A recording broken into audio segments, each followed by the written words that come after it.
সুপ্রিয় শিক্ষার্থী, প্রথমে তোমরা 0 থেকে 15 পর্যন্ত স্কেলিং করবে সেন্টিমিটারে।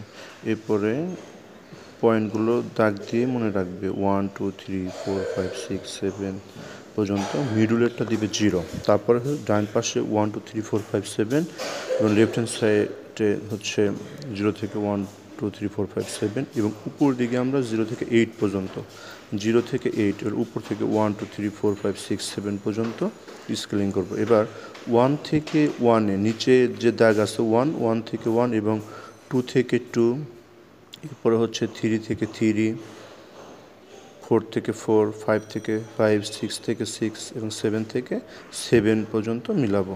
একইভাবে লেফট হ্যান্ড সাইডে অর্থাৎ বাম পাশে 1 থেকে 1, 2 থেকে 2, 3 থেকে 3, 4 থেকে 4, 5 থেকে 5, 6 থেকে 6, 7 থেকে 7। এবার আমরা সবগুলো দাগ মুছে নেব।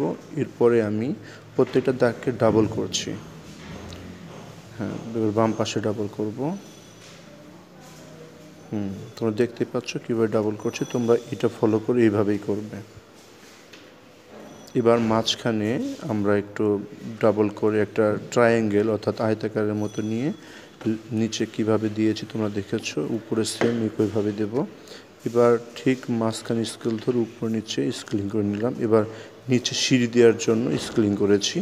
এরপর হচ্ছে কালার, আমরা পেন্সিল কালার করেছি। পেন্সিল কালারের মাধ্যমে কীভাবে কালার করছে তোমরা দেখতেই পাচ্ছ। তোমরা একইভাবে করবে। এরপর সামনে একটা পতাকা দিয়েছি, পতাকা এভাবেই তোমরা কালার করবে। দেখতে পাচ্ছ, এটা খুব দ্রুত ভিডিও শর্টকাট করার জন্য আমি এই পন্থাটা অবলম্বন করেছি। তোমরা জাস্ট স্মৃতিসৌধটাকে ফলো করবে যে কীভাবে ড্রয়িং করেছি। এরপরে কালার মেজারমেন্ট যেভাবেই করো না কেন কোনো সমস্যা নেই। এটা আমি সংক্ষিপ্ত সময়ের মধ্যে কালার করে তোমাদেরকে দেখানোর চেষ্টা করেছি। জাস্ট তোমরা স্মৃতিসৌধটাকে সুন্দর করে ড্রয়িং করার জন্য দেখবে যে কীভাবে ড্রয়িং করেছি। তারপরে কালার তুমি তোমার মতো করতে পারো। জাস্ট